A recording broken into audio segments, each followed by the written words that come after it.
to the July 11th, 2017 regular City Council meeting of the City of Placerville City Council. Would you all rise and join me in the Pledge of Allegiance? I pledge allegiance to the flag of the United States of America and to the republic for which it stands, one nation, under God, indivisible, with liberty and justice for all. All righty. Well, thank you. Okay, would you like to call the roll? Councilmember Acuna? Here. Councilmember Borelli? Here. Mayor Clarici? Here. Vice Mayor Thomas? Here. Councilmember Wilkins? Here. Thank you. Great, we're all here. Announcements and presentations to the public. Brief comments by the City Council. Tricia, do you have any brief comments that you'd like to have? Yes, Okay. I'm excited about the gold bug thing coming. I'm sure we all are, but Yeah. Very fun. About what, Tricia? The Gold Bug. On Saturday? Oh, Yeah, dinner, you wanna murder, talk- mystery. Yeah. the murder. That's what I'm looking forward to. I don't care about the dinner. you get I to care vote about and the tell, murder. you get to vote on it. Yes. That's a. Okay, I'm done. All right. Okay, you got any? I would just like to commend the tailors on the windows on the Herrick building. Have you seen those? They are lovely. They are really beautiful. They look fantastic. And even the little detail on the back, the roof detail on the back of the alley, it's really shaping up. And those windows are spectacular. So we'd just like to recognize that and thank the tailors for such attention to detail. Yes, they are, and they are wonderful. Mark? Thank you, Mr. Mayor. I was also going to mention the Goldbug Park. I understand that there's still a few tickets available for the murder at Goldbug Park, which is, as we all know, is this coming Saturday. And the tickets are available at the Chamber of Commerce and also at Placerville News Company. $45 per person. That's a dinner and a murder mystery in the park and around the mine, so it ought to be a lot of fun. Oh, it's not in the mine? I thought the murder was in the mine. I don't know. Oh. Well, it would That's be- a mystery. Maybe the police chief knows, but I don't know. It would be hard to get out. And then I'd like to also thank our public works folks who have been tirelessly chasing a water leak on Cedar Ravine for probably the last 6 or 8 weeks, and it finally revealed itself. It was becoming a car wash of sorts in the last few days of operation, but they've got it fixed now, and it's just another example of how things are falling apart and the amount of effort that it takes to get to some of these things. So we have a nice dry street and no more leaky pipe. So thanks to those guys for their dedication. Great. I would like to call attention to the windows up at Old City Hall. We have artwork there. It's through the People to People program. And it's an international contest that the People to People program sponsors, and they have posters up there, or pictures, artwork done, and it has a theme, and I'm sorry to say I'm having a brain freeze. But anyway, it's very nicely displayed, and I want to thank Steve for arranging for us to be able to put the artwork up there. And I would encourage everybody to stop by and check it out. Yes, it is. Yes, that was Huge very improvement. nice. Very. Good use for that window. Exactly. Okay, I received a letter actually about a month ago now, informing me that one of our nonprofits here in town had been named Nonprofit of the Year by Assemblyman Frank Bigelow. And it was honored at a ceremony at the end of June down in Sacramento. And that one is the Boys and Girls Club of El Dorado County Western Slope. So they Well are deserved. very well deserved. They are quite an organization, the community and the new building and all the things they do over there. It's really fantastic. Anyway, I wanted to recognize them. If you happen to see Sean McCartney, wish him well and congratulate him on that. Nice. Otherwise, let's see. Have you seen our Vice Mayor's interview with Sean McCartney? I haven't seen that. You haven't? No. It's really good. Did it Yeah, turn you out did a okay? great Oh, job. good. Well, W- thanks. It's an interview with Sean McCartney at the Boys and Girls Club, and it's on our local television station. Well, thanks. I'll have to check it out. But you were there. I was. Yeah, okay. Well, that's fantastic. Okay, let's see. Do we have a closed session report? We do, but we have nothing to report because the council did not take reportable action. Okay, thank you. Would someone like to adopt this agenda? I would. Sure, I'll second. Got a motion, a second. Oh, but we Mayor. have to add an item. Yes. Item with the 12 with the addition of with the addition of 12.5. 12.5. So would you like to amend your, I would like to do that. and the second? Sure. Okay. We have, Mayor, what? just as a basis for adding this item, is the government code allows the addition of items to the agenda after the agenda has been posted, when the matter has arisen after the agenda was posted and requires action prior to the next scheduled council meeting. In this case, it has to do with a letter to the CTC advising them that we want to proceed with a project relating to the upper Broadway bike lanes. And because of funding issues and the fact that the second meeting in this month rather has been canceled, we need to get this letter out. And the matter came up just this past week after the agenda was posted. Well, thank you for that very technical and appropriate explanation as to why we're adding item 12.5 to the agenda. Okay? All in favor? Aye. Aye. Opposed? Thank you very much. Ceremonial matters, a proclamation of the City Council declaring August 1st, 2017 as National Night Out 2017. Okay, this is one of my favorite things, going around town, National Night Out. Placerville totally kicks you know what when it comes to National Night Out. We are consistently one of the best ones ever. It's probably the greatest, most wonderful National Night Out in the history of that sort of thing. I have a declaration here, so I will just sort of read some parts of it. The National Association of Town Watch is sponsoring a unique nationwide Lights On campaign in celebration against crime, drugs, and violence on August 1st, 2017, entitled National Night Out. There you go, right on. The 34th annual National Night Out provides a unique opportunity for the city of Placerville to join forces with 38 million people in over 116,000 communities from all 50 states, U.S. territories, Canadian cities, even our friends north of the border, and military bases in promoting cooperative police community crime prevention efforts. And it's really quite wonderful. The City Council plays a vital role in assisting the Placerville Police Department through joint crime, drug, and violence prevention efforts in the city of Placerville and is supporting National Night Out 2017. It is essential that all citizens of the city of Placerville be aware of the importance of crime prevention programs and impacts that their participation can have on reducing crime, drugs, and violence in Placerville. And the police, community partnership, neighborhood safety, awareness, and camaraderie are important themes of the National Night Out program. Therefore, by virtue of the authority vested in me as mayor of the city of Placerville, I hereby proclaim August 1st National Night Out in the city of Placerville. So, woohoo! And I have to say that besides all those great crime-fighting things, it's amazing what kind of food gets served up in this town. So it's kind of like going to Costco at about 5 or 6 o'clock in the evening on August 1st, and you just go around to the various neighborhoods and you just collect food like nobody's business. And I have to tell you, I certainly enjoy it. So I'm sure we all have things to say that are really great. And actually this year, I believe, we will be having on Sean Drive, or no, we aren't. Okay, I'm sorry. Maybe next year. There you go. There you go. We will be doing it. Okay, anyway, enough of me. Would you like to say something, and then we'll get comments from the council? Go ahead. To kind of piggyback on what you had mentioned, this has been a very important event for many, many, many years, and a very successful event. And we have placed first in our category for many of those years, including last year. In California, we were the #1 for our category of less than a population of 15,000, and we came in 4th overall in the nation.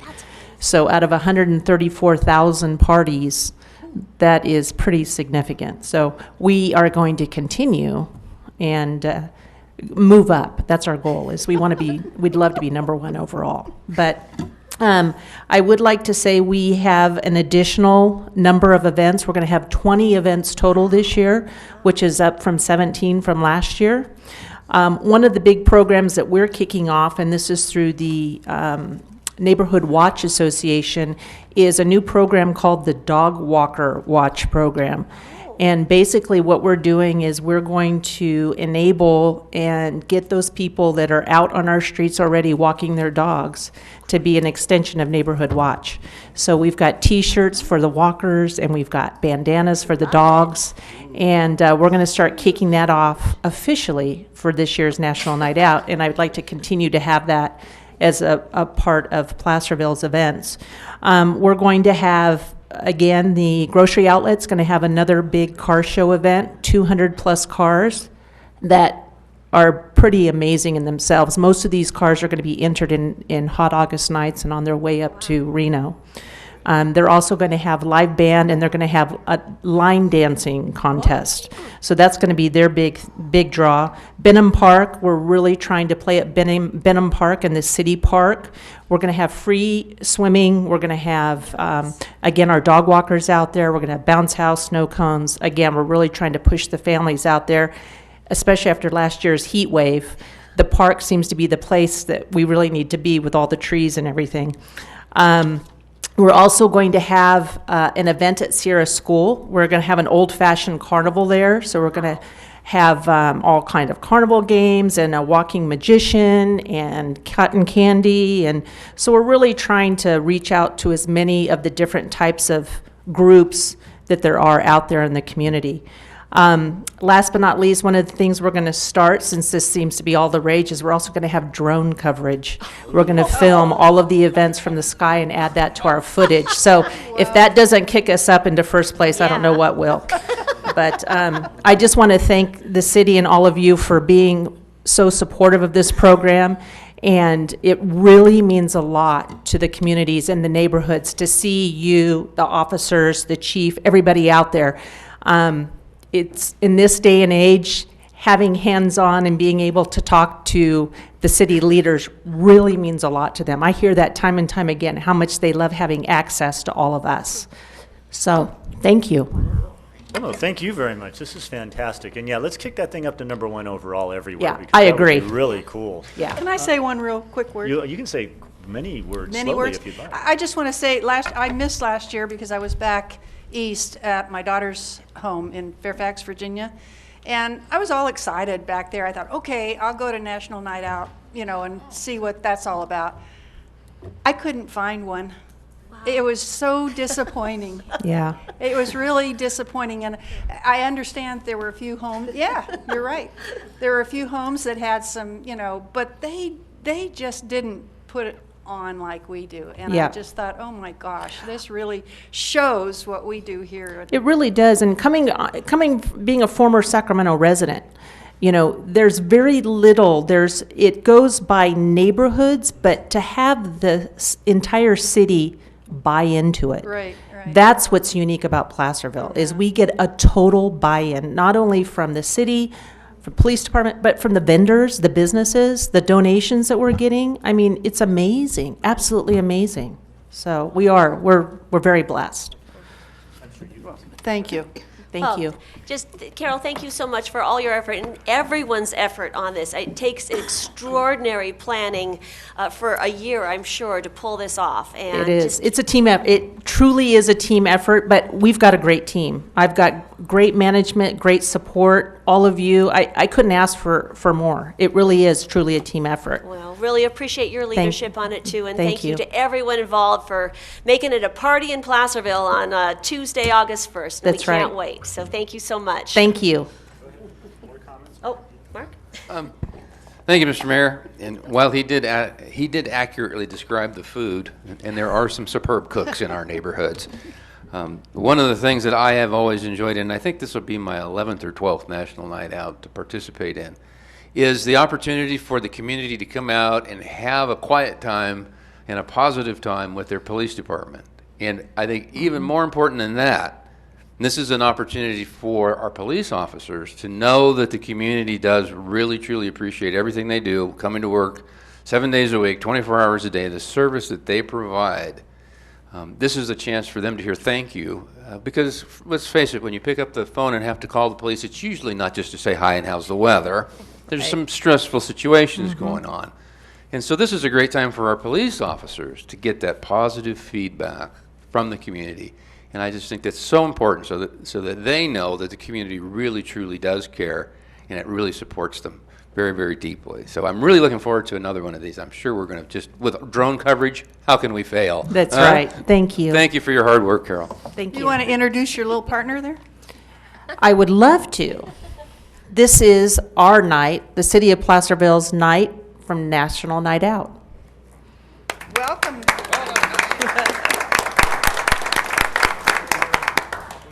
Okay. Yeah, perfect. Yeah, go walk up there. John wants this all. Oh, Perfect. Oh, that's awesome.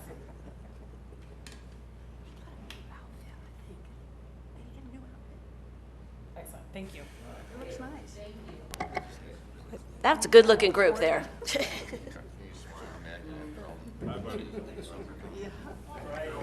Thank you, Chief. Thank you, Mr. Mayor. Okay. That's just fantastic.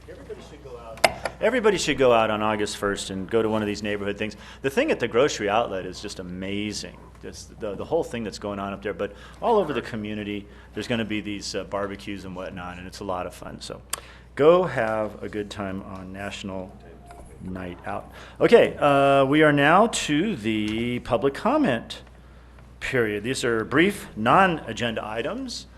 So this is anything that, if you want to say something about something that is not on this agenda, you may. We can't take action except for very specific things, which actually John just outlined for you pretty much back there in the agenda item there. It has to be very specific, so we can't take any action on anything. You have 3 minutes. And it has 3 minutes on it now, so it actually works. So you have 3 minutes, and as I always say, follow the golden rule. Don't say anything about anybody that you would not want to have somebody say about you. So anyway, please, come on down. Hi there, I'm Sheila Kelly from Powell's again.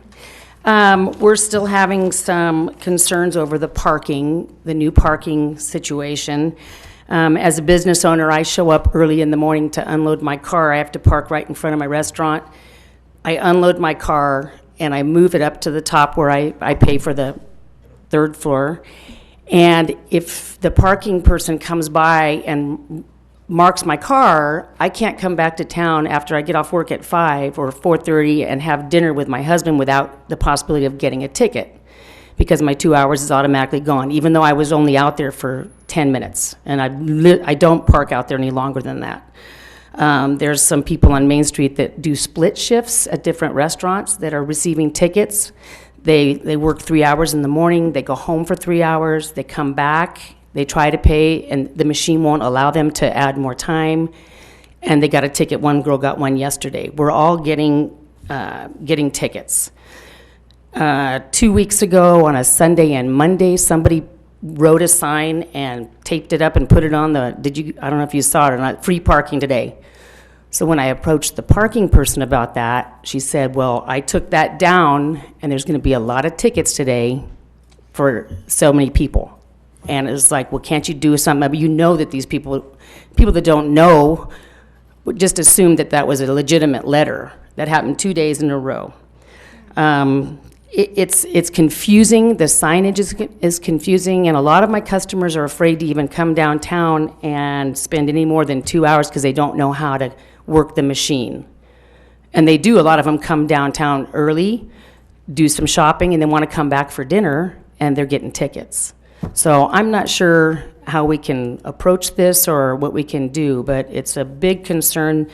Business is suffering from this downtown, and we just kind of need some help. So, thank you very much. Thank you.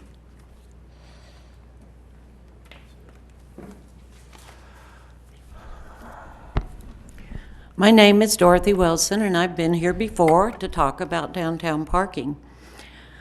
You know, and while I'm sure a one-time tourist wouldn't bat an eye at paying the increased parking fees, I believe that we locals are the bread and butter of downtown businesses.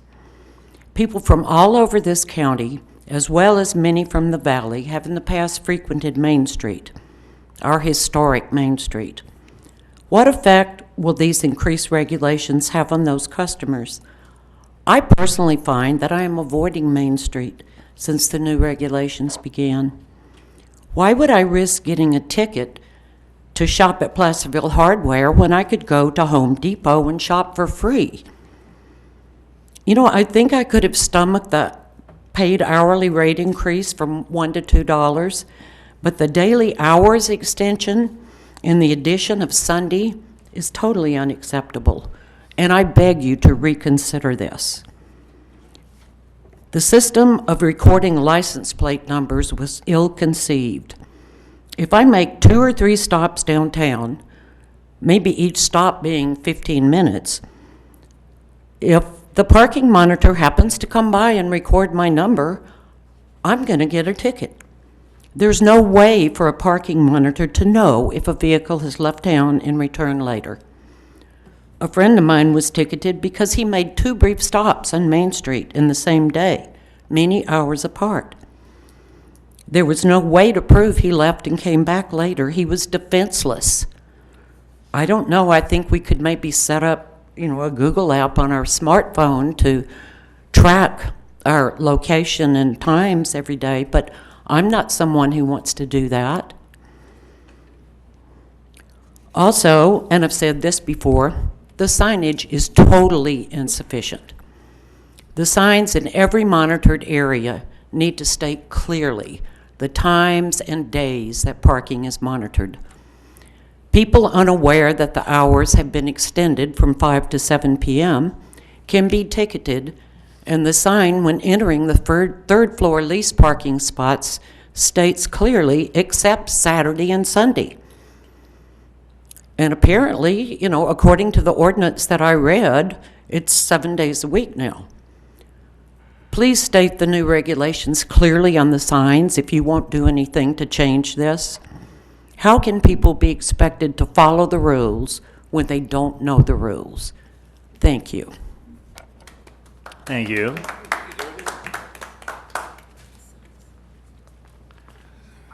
My name's Larry Park. I'm a resident here in Placerville. I moved away in 1980. I was gone for 31, 32 years, and I missed this town the whole time I was gone. So we moved back from Montana, and I'm finding myself very frustrated with the parking. And I'm a local musician here in town. That's what I've done all my life. I don't tour anymore. But I know when I come downtown, I unload my gear, because we play a lot at Pals. That's one of the places that we play. And they've had music there on Sundays for 30 years plus. And I have noticed that there's probably half the amount of people that show up on Sundays now. And our friends that do come in, they're constantly looking at their watches. It's uncomfortable. It's not, you can't have that free, fun feeling, that we have when we're trying to put out some music and let everybody kind of enjoy Sunday, and because everybody's worried about this parking. I have to have my band come. I live on the top of Canal Street on Simus, and they come to our house and park, and my wife drives us down to town, and then of course, she'll come down and pick us up. We have to leave the cars up on Simus Street, and that's an inconvenience to my neighbors. And, it's just, I just wanted to voice my frustration about it. I understand, the town needs money, and, but I think you guys could pay the national debt off if you just posted more police on Highway 50 between Canal Street and Mosquito. I mean, I sit there at the off-ramp getting ready to turn left on the canal, and I'm worried about getting rear-ended by somebody going 80 miles an hour or 70 miles an hour on their phone, and they drive that fast. I mean, I'm sitting there, and they go by, and my car just rocks back and forth.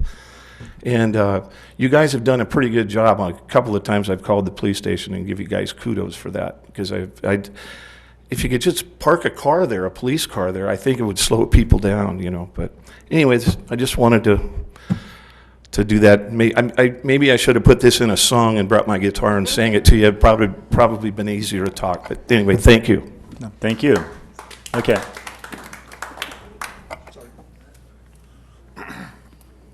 My name's Tim Kelly. My wife and I own Powell Steamers. And you've heard about the rest of the issues that are going on here. But I'm confused about something, and it has to do with Reservoir Street, which, if you aren't familiar with that, it's the road behind the businesses on the south side of Main Street. And you've got a ordinance back there, CVC 22658A and PC 602. And it talks about it's all private parking back there. And I believe, I might be ignorant, but I understand from reading this, my comprehension tells me that that was originally set up for the homeowners that, or residents of the housing that lives back there.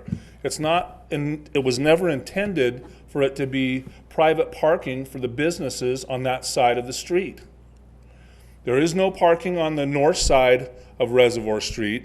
Anything that was there was built by the property owners that's there. Everything on the south side of the street has private parking, which I believe is not fair, because you would have a lot more people, a lot more businesses in here if those people that are doing business on that side of the street had to come and pay for their parking like the people that are on the north side of the street. I would just like some clarification as to what's really going on. Am I understanding that vehicle code correctly? I mean, is that set up for private parking? I mean, my understanding is that's a city street. How could there be private parking on a city street? That's my question to you. Thank you. I will have to, I don't have the answer. I haven't memorized that part of the parking code, but I can find out for you. We will find out for you. I would appreciate that. And my wife also asked me to mention that she has several pages of petitions about the parking. Okay. Thank you. Hi, my name's Neil Blyweiss. I just want to add virtually nothing, but support the parking issue. I think as a resident of Placerville, for us to come and enjoy the town, we shouldn't have to worry about parking. It's not fair to the store owners. It's not fair to the people that live in this town to have to do that. It takes a lot of the enjoyment out of the day. And on another note, the garage, if you're going to park in the garage, at least if you're going to have spaces that we're supposed to pay for, maybe you can make them realistically wide enough to fit a car in there. Thank you. Thank you very much. Would anybody else wish to comment?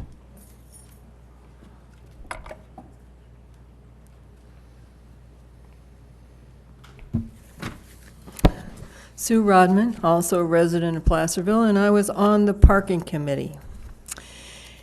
And what we found as we looked at the parking situation in Placerville is our parking lots are falling apart. Our garage has no funds for maintenance to keep it in good shape. People want to park here. They want to use downtown, but you can't do it if the whole thing falls apart. And with no funding and the parking, not even the amount of funding coming in from the parking that we had was not even paying its own costs, not even paying its just the basic costs. So let alone do any maintenance or any restriping to fix the too narrow parking spaces or anything like that. So we looked at it and we said, okay, what can we do? Well, you have to do something. And so this was the best alternative that we could come up with to try to fix the problem. Was everywhere else, people pay a little more to park. Well, the cost of maintaining those lots, and if you take a look at some of our parking lots, the Ivy House parking lot is a tripping hazard. You know, pick a lot, any lot. There's potholes, there's problems, they aren't getting fixed. The city doesn't have money to fix them. The businesses don't really want to be tagged for the amount of money that it would take to redo these parking lots. So the only way is for the people who use them to put in a little extra money so that they can be maintained. Otherwise, eventually we won't have paved parking lots. They will all disintegrate. And we do have to maintain the garage in order to keep it safe and in good shape. So that was the best thing that we could come up with. The signs can always be improved, and probably should be. I didn't think the signage was very good, but that can be fixed. But we do have to have some kind of funding in order to maintain those lots so that people can use them. Thank you. Anyone else wish to comment during the public comment period? Okay. Do we have any written correspondence? No. Okay. We are endeavoring to kind of fine-tune the parking situation. I would like to just sort of, we aren't charging for parking to make money. Okay, that's not happening. The last time with the old machines and the old parking regimen, the city lost $100,000 over 10 years. So this is not a money-making scheme. So if you talk to your friends and they talk about how the city's trying to gouge you to make money, this isn't a money-making thing. I will be surprised even if this effort comes out in the black or even comes close to paying for itself, because I doubt if it will.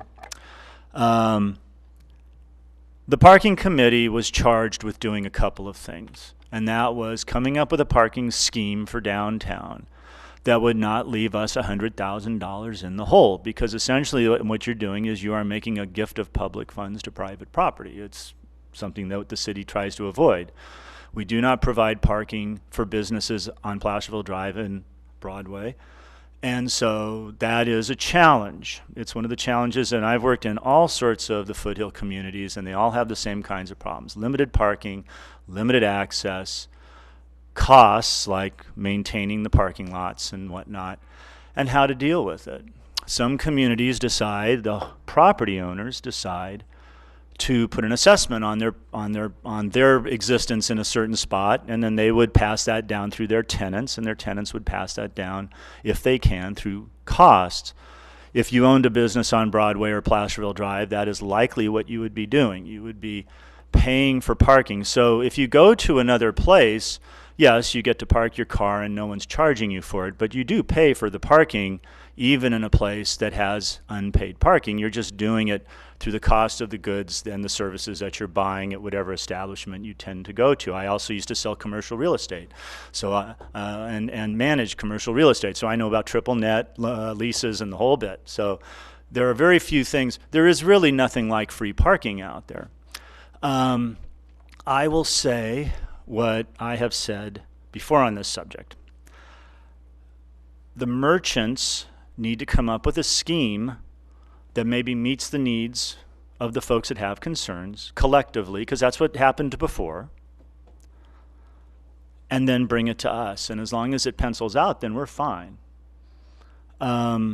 We are endeavoring, though, to deal, because we've heard from folks that do classes downtown, and their folks are confused of it. We are trying to get better signage, and we will endeavor to get better signage.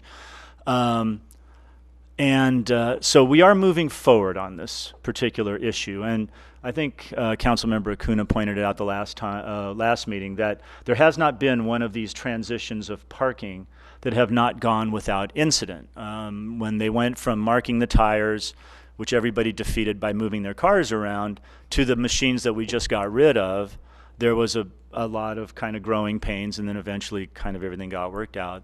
We're encountering the same thing today. There's some growing pains with this particular system, and eventually we'll kind of get it all worked out. We want to try to figure out a way to accommodate the various folks that have specific kinds of issues. Like I said, we've heard from folks that give classes downtown, and people come in for many hours, and we're trying to figure that out. We're looking into ways to potentially do something maybe with validation, if we can do that. We appreciate the situation, and we have heard from lots of folks. If you do have a petition with signatures, please give it to the clerk. And we're not unsympathetic, but we do have to balance these things out. It's our jobs to balance these things out. So if we can come up with a balanced way of doing it, or if we can come up with some fixes that meet specific needs, then I am all for it. And the city manager knows this, and he has marching orders to go ahead and work with the merchants downtown. So if you'd like to add anything to Cleve, that would be fine.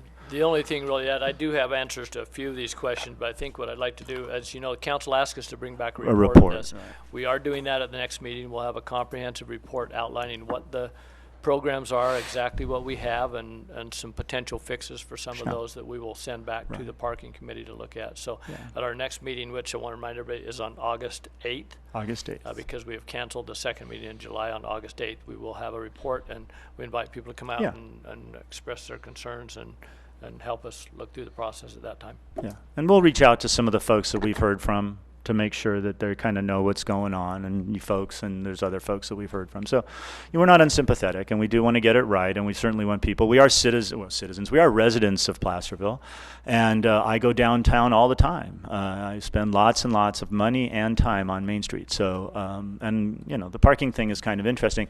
Now, oddly enough, I find the new parking system less vexing than the old parking system, but it's just a personal preference of mine.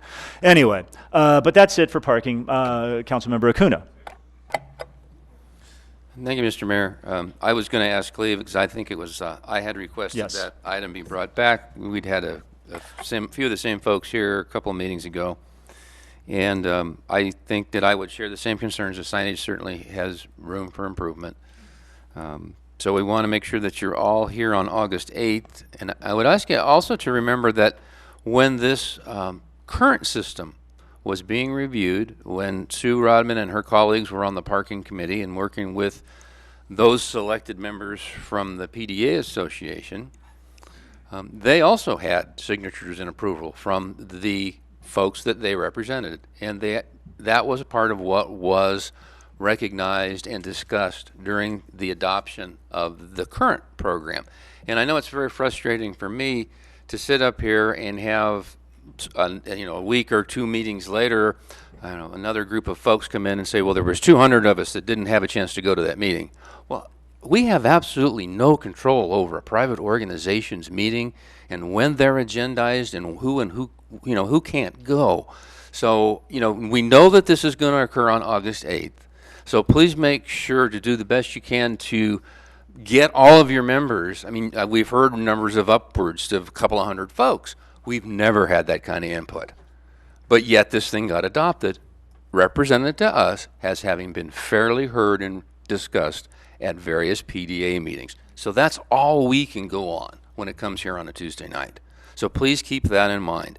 To the gentleman that said that he thought Placerville should have all free parking, and I think that would be really great. But let me tell you that a couple of weeks ago my phone rang and I got a call from a merchant in the 400 block of Main Street who's been here for a while.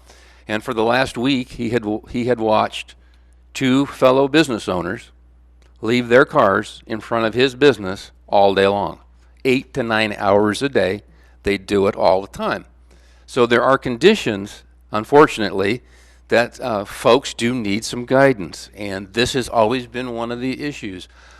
Not everybody plays by the same rules or has the same conscience, and they do park and will go about doing their own business as they see fit, which in this instance is to sit in front of a person's shop.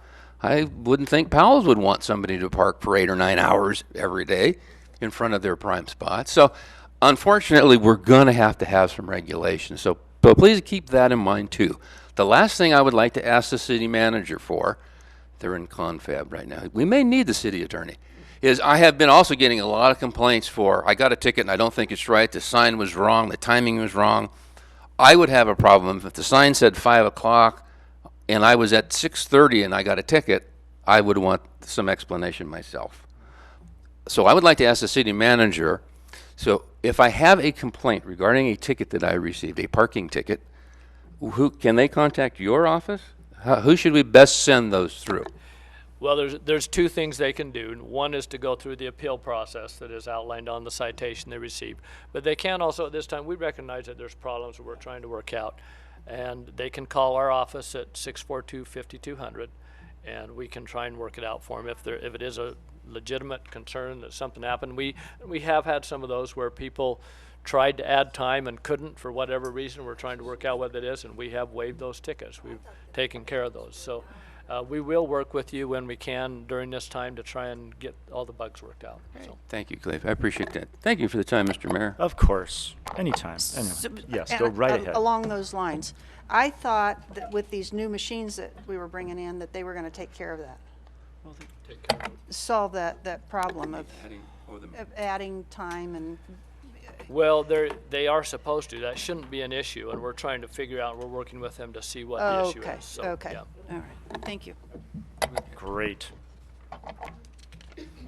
All right. We have a consent calendar. All matters listed under the consent calendar are considered routine and will be enacted by one motion by roll call vote unless any member of the council wishes to remove an item for discussion. The reading of the full text of all resolutions will be waived unless a council member requests otherwise. Does anybody wish to pull anything off of our consent calendar? No, sir. Have any questions about the consent calendar? Okay. No, sir. Would anybody from the public wish to comment on our consent calendar? Okay. We'll move approval of the consent calendar. Second. Okay, we have a motion and a second. Would you please call the roll? Councilmember Acuna? Aye. Councilmember Borelli? Aye. Mayor Clarici? Aye. Vice Mayor Thomas? Aye. Councilmember Wilkins? All righty. So no items were pulled from the consent calendar. There are no ordinances. There are no public hearings. Discussion action items. 12.1, adopt a resolution approving a paving construction contract for Placerville Drive. Woohoo! Unbelievable. See, this is why everyone should Let's all want to go out know. there. We're going to We're lay gonna asphalt dance. on Placerville We're going to pave Drive. Placerville Drive. Paving construction contract for Placerville Drive with Doug Verkamp General. Income, the amount of $118,068 for annual roadway maintenance project list, and then there's a number. Let's see if he's figured it out. Yeah, I know. Ms. Needs? Good evening, council members, Mayor Clarici. As you know, in November of last year, Placerville voters voted and passed Measure L sales tax, which addresses our infrastructure in terms of pipes and roads. As you also know, that we currently have another sales tax measure that was Measure H, or is Measure H, that addresses water and sewer projects, and was passed in 2010 by voter approval. In February, Council established the Measure H and L Committee, and they're acting as an advisory role for the City Council to ultimately recommend and approve recommendations for projects to be delivered. One of the projects that was recommended by the committee was the Street Slurry Seal Maintenance Annual Project List. Given that some of the degraded state of the various roads, and the title of the project is actually being revised to Annual Roadway Maintenance Projects List, which is more representative of the various construction techniques that will be utilized to achieve roadway maintenance throughout Placerville. The intent of this CIP project is to annually set aside $150,000 each fiscal year of Measure L revenue to deliver projects based on the committee's recommendations. Among the preliminary list of projects recommended for this year's program is Placerville Drive. Staff continues to evaluate the road system and determine how to best use the approved funding, and will present additional recommendations to the Measure HL Committee for consideration. Those recommendations will also include Woodridge Court and Martin Lane on the Year 1 roadway maintenance program. In addition, $50,000 will be recommended for Year 1 roadway maintenance program that will be administered in-house by city crews and by additional contract work. In order to fund these projects, staff will be recommending to the Measure HL Committee that $300,000 of the Canal Street project for Year 1 be allocated to the road maintenance project. This will leave approximately $200,000 to begin design work on Canal Street in Year 1. Staff is not asking for approval of these items at this time, as this information does need to go to the committee for their recommendation. And we will be returning to council with these recommendations, as well as contracts for further work at council's next meeting. Staff solicited informal bids from local contractors and received one response from Doug Verkamp General Engineering in the amount of $118,068 for maintenance paving, inclusive of a 2-inch grind and overlay of the travel lanes only from Placerville Drive to Fairlane, from Fairlane to Armory Road. Excuse me. The cost of the project is within the budgeted project total of $150,000. The options that council has before them is to either proceed as recommended by staff or direct staff to revise the scope of the project and address a different project on the recommended list. As such, staff is recommending to adopt a resolution approving paving construction contract for Placerville Drive with Doug Veerkamp General Engineering, Inc. in the amount of $118,068 for the annual roadway maintenance project list, CIP 41818. With that concludes staff's report. I'm happy to answer any questions you might have. Does anybody have any questions at this moment? Yes, I do, sir. Go right ahead. Rebecca, does this, I'm looking for my robust patch paving program. And I believe I see the information that I'm looking for towards the end of your report, where you're talking about bringing back these items for future consideration in contracts. Because that water leak that we fixed on Cedar Ravine is an excellent candidate for a hot patch, because the road's in relatively good shape. Mm-hmm. So are you going to be coming back with the actual paving repair contract? As you so accurately pointed out, the need for the hot patch, these are new discoveries that we get to incorporate, and that is why I highly want to emphasize that the CIP list is a working document. And so we are going to evaluate that as a potential project and recommend it for evaluation from the committee. Okay, great, thank you. I'm assuming the thing on Canal Street or Cedar Ravine got fixed. Yeah. Yeah, well, I mean, like fixed, like it ain't coming back fixed. Well, yeah. Yeah, okay. Well, no, I mean. As good as an 80-year-old not pipe temporarily, can get not fixed. temporarily fixed with a more permanent fix to sealed. come later, but an actual fix that will. We addressed the leak. The leak. Do you address the leak? Yes. Okay, great. Anyway, this is exciting. I think that for some folks, and this is kind of more for public consumption, well, and for you folks, but other consumption. I read somewhere on social media, which I should not do because it's frustrating, but it was mentioned like, well, we passed this thing in November, and where's the money? And of course, we passed in November, but we didn't actually start collecting any money till April 1st, and then we don't actually get a check from the state of California until like June, and it's like for $4, and then you'll get the rest of your money at some point in the future. Now, I don't expect those are details, and that's fine.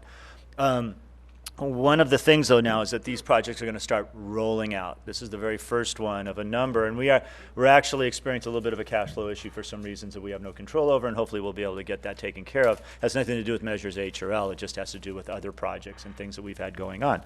Very good things. So, I'm really excited that we're actually starting to do this, and Placerville Drive will be the kind of project that will get everybody's attention, because Placerville Drive is one of those roads. Whenever I go to Raley's and they said, would you please, maybe because we're at Raley's and it's right out there, would you please fix parts of Placerville Drive? So I think I'm really excited about this. I do, and it's probably in here, but when can we expect maybe work to start? I'm sure it was in here and I just didn't read it, or I read right past it. It was not in there, but I did get a schedule update from the estimator, and it is going to start estimated at the last week of August. Very so prior to the nice. Labor Day weekend. Awesome. And then how long about does a project like that take? About 2-3 days. Isn't that fantastic? I mean, that's really cool. I mean, that is a fair distance. And They're 2 or 3 days. professionals. Yeah, they do great. This is exciting. Okay. Would anybody from the public like to share in our enthusiasm over this? Oh, I'm sorry. We have another question. Hold on, Sue. Sorry, Sue. Couple questions. Okay. So what is the scope of the Placerville Drive project? Is it end to end? No. It is from Fair Lane. Well, we're working on a couple of things, but it is from Fair Lane to Armory Road. However, That's we right. Okay. did discuss adding up to the Raley's driveway and potentially even getting out to Ray Lawyer. We did go out and meet with the estimator and their paving foreman, as well as with Public Works, and walk the entire site. We kind of assess the situation in terms of the amount of repair work that would need to be done for some isolated areas and where we could adequately conform grades to. And so I want to deliver more than I promise. Of course, yeah. So, Okay. And I know the contractor does too. He's very diligent Yes. about that. Yes, so they're we very look good forward about to that. that, yes. Absolutely. Great. Second question is, folks are rightfully and naturally engaged on the rollout of Measure L repairs and Measure H and Measure L, pardon me. So can you, if folks ask us, how did Placerville Drive rise to the top of the list? And they'll naturally say, well, my street is so bad and all that. Can you just give a brief explanation to the folks perhaps listening as to how Placerville Drive was chosen to be first?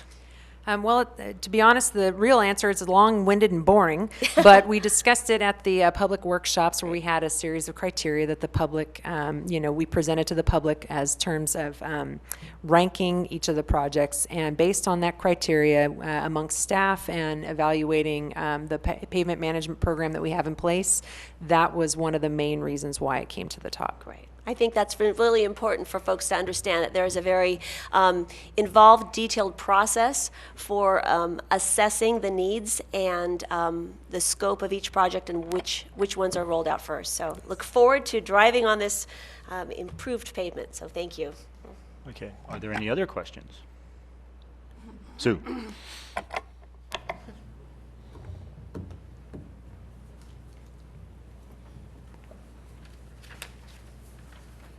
As you say, Sue Rodman, I will add my enthusiastic support for this. I think that is probably the section of Placerville Drive that gets a lot of traffic. It's coming right off the freeway, and it's some of the worst parts of Placerville Drive. So to fix the worst first is always a good thing to do. So yay, Rebecca.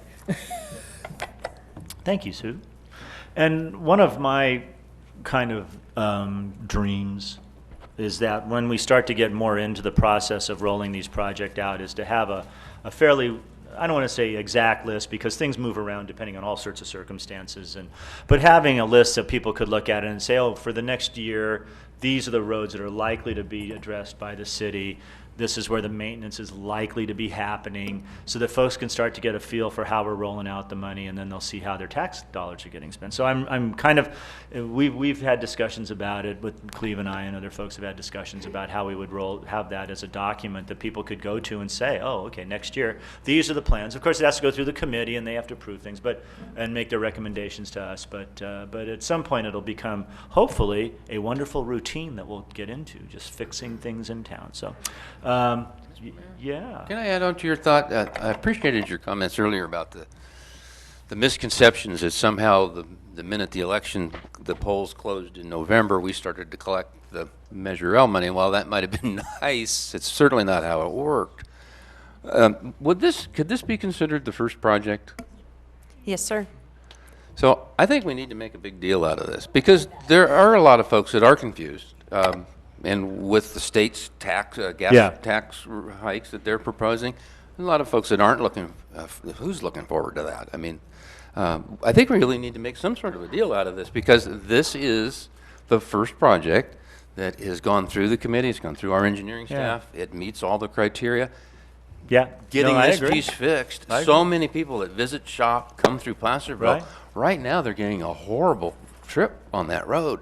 In a few weeks, they're going to have a beautiful, it's going to be wonderful out there again. A ribbon cutting for this project. Something to really. I think it's a great idea. I don't, just something to say this is the first one, and here we are going forward, just like the mayor We don't even said. have to have a ribbon cutting. No, we can just shoot off some fireworks or something. As the mayor, I suggest a ribbon cutting. I think it's a great just idea. so I can get in the newspaper. Oh yeah, you need your picture in there. You haven't been in there for about a week or so. And I'm surprised Sue didn't mention it, but I know she couldn't have forgotten that we really do need to have appropriate signage. Oh, signs are coming. For these, signs are coming. These projects. And maybe we won't get it perfected for the first one, but we've got to make a good effort at it. Ms. Neves is bursting. Put them up there and do our thing, because this helps the naysayers and she's going to say something. Thank you. I wanted to, actually, it's my turn to pass on congratulations and thank yous and gratitude to you guys. Ms. Rodman and Councilmember Thomas designed a sign that we will be producing and affixing to anything that will hold still long enough that advertises that this is a Measure L funded project. And that's so. I think that is just so important. And that their sales tax dollars are at work in our city. I like to see amen. that. Very good. That's right. Okay. I just want to say something real quick too. Placerville Drive, I don't think a lot of people really realize that it's an alternate highway. Oh, yeah. And I'm not too sure, because through the years, through transportation and everything, I've been going to tons of meetings, and it's, when we did the Placerville Drive multi-model, they really did their studies on that and proved it. A lot of folks, come off Highway 50 to get over to 49, and they use that as a cutoff, and that's why it is so heavily used. And so I think people, Wendy, when you were asking about why that was prioritized, I don't think folks really realize the usage of Placerville Drive for more reasons than just local traffic. Well, that would be enough. Okay. Well, thank you. Okay. Can we? Mayor, I'm sorry. Can I just add one comment? By all means, everyone else.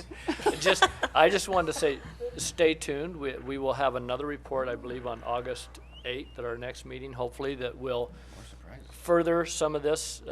You'll see more contracts. You'll see more work. Fantastic. I talked to, we're working on a contract right now to rent a crack seal machine for our public works department that will be doing crack sealing, and we have a lot of things in the works. If we can just get the money rolling in a little bit faster, we held off some things because of that to make sure the money is here. But you'll see more, at least at the next meeting, and probably on a regular basis this fall, more projects coming before you. So. Ooh. Oh, okay. Anyway. All right, can I get a motion? I'll move for approval of the item. Second. We have a motion and a second. Please, do we need we can do this by a roll call? Yes. Call the roll, please. Councilmember Acuna? Aye. Councilmember Borelli? Aye. Mayor Clarici? Aye. Vice Mayor Thomas? Absolutely. Councilmember Wilkins? Aye. And so the first Measure L project moves forward. I know. Very exciting. Congratulations. Very exciting. We should all. Excellent. Okay. 12.2, adopt a resolution approving construction contract change order number 17 through 24 with McGuire and Hester for the Blair's Lane Bridge Replacement Project CIP 40604 in the amount of $137,363.39, and approve an addendum number 2 to Unico Engineering in an amount of $78,000 for continued construction management service, and approve a budget appropriation from Silverado Village, Placerville, LLC in the amount of $410,000 for the said project. Ms. Neves. We've been working on this project for some time now. Project construction began on April 18th and is complete with the exception of some corrective work that remains in Hangtown Creek Channel. CCOs 1 through 15 were approved by council, and previously, with CCO 16 in the amount of $1,038.98 approved administratively under the city manager's signatory authority. The remaining CCOs are as follows. And they are described in detail in the staff's report, so I'll just make this short and sweet. CCO 17 is for stormwater pollution prevention plan, time and materials, erosion control measures. 18 regards to sewer line and water line expansion joints located on the bridge structure. 19 covers erosion control for a different time frame from January through March, which were the heaviest months of weather we experienced. CCO 20 addresses conform to existing grade adjacent to various locations during the paving project efforts. CCO 21 addresses additional traffic control that was necessary during when we received snow and had icy road conditions on our detour route. CCO 22 was for the proper disposal of asbestos concrete pipe. CCO 23 is for storm drain modifications in various locations. CCO number 24 is also for various work at force account, and a summary is provided in staff's report. Additionally, Unico Engineering has been providing construction management services on the project. And it's as a result of the intense winter storms and project schedule extensions, as well as additional project inspections, testing, and documentation. They have expended their budget, and additionally, $35,000 in the requested $78,000 total amendment amount does cover for construction management and contract closeout procedures related to the corrective work. It is, we are taking the position that out-of-pocket costs during corrective work is not to be paid by the city, as that is specifically stated in the contract. The Blair's Lane Bridge Replacement Project is funded primarily through Federal Highway Bridge Program, developer match from Silverado Village, as well as Measure H. In addition to the various appropriations on the project,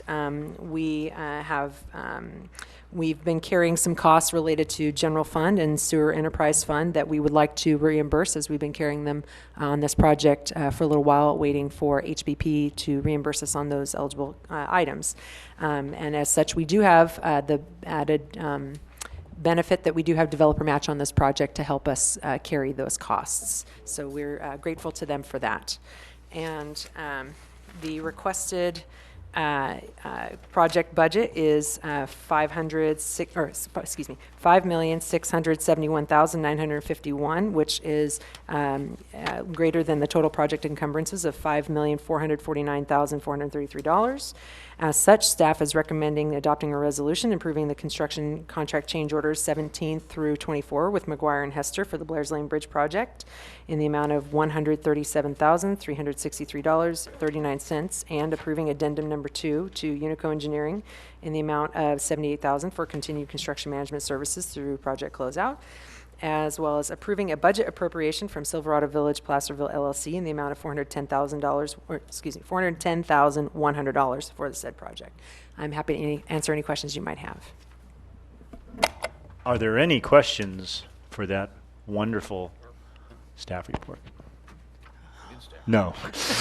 I think she explained it all. She went Yes, so I did fast, very I'm well. not sure, but It's well, it's not like we haven't. Appreciate it. And it's not like we haven't talked exactly. about the Blair Lane Bridge before. We have seen this. I idea. have no questions. Does the public wish to comment on this wonderful contract amendment?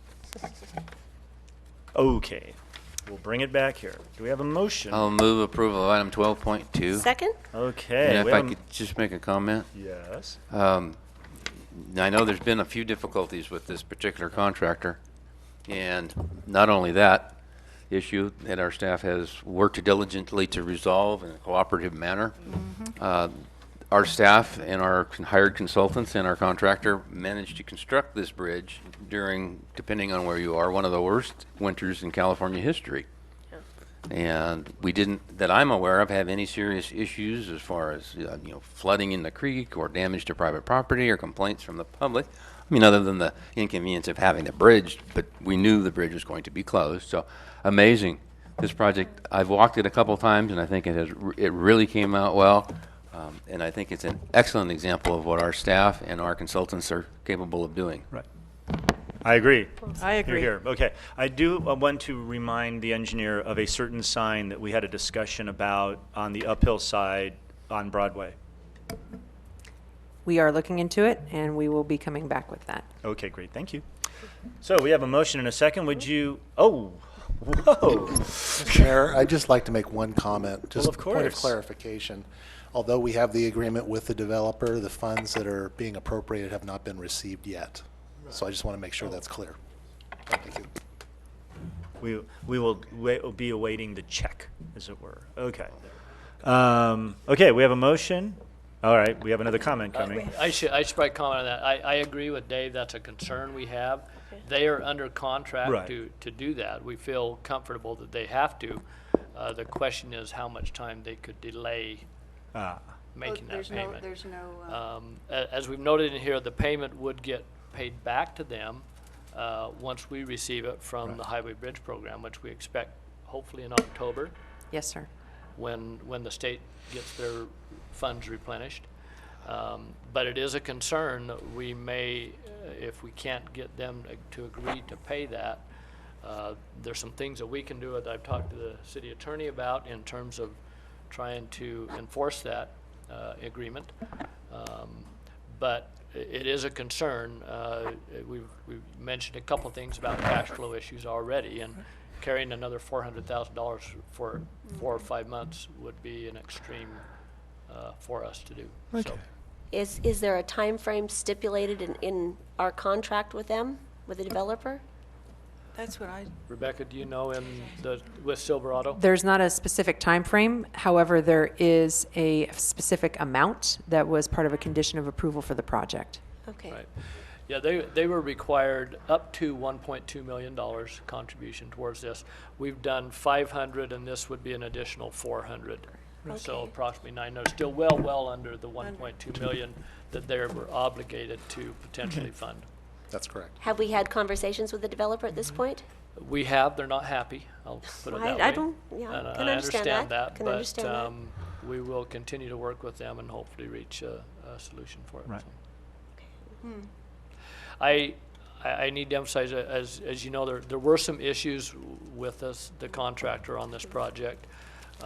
My concern is to delay this could put us into further problems with the contractor that may even cost us more money. So I'm hoping that we can reach a solution with Sure. Silverado Homes to avoid that. So has it become a legal issue then, John?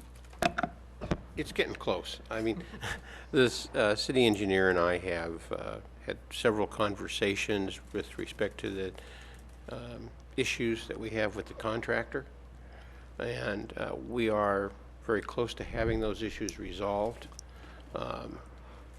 Delaying payment to a contractor can always be a problem. Mm-hmm. There are penalties associated with that if you don't pay within the required timelines. It could also have the effect of causing what has been a very well-negotiated potential settlement by Rebecca to fall apart. Yeah. And so we really need to be very careful in what we're doing with respect to this and try and figure out a way to make it work. I trust you folks will do your usual great work in discussing this with the developer. Okay. We have a motion, a second. Would you call the roll, please? Councilmember Acuna? Aye. Councilmember Borelli? Aye.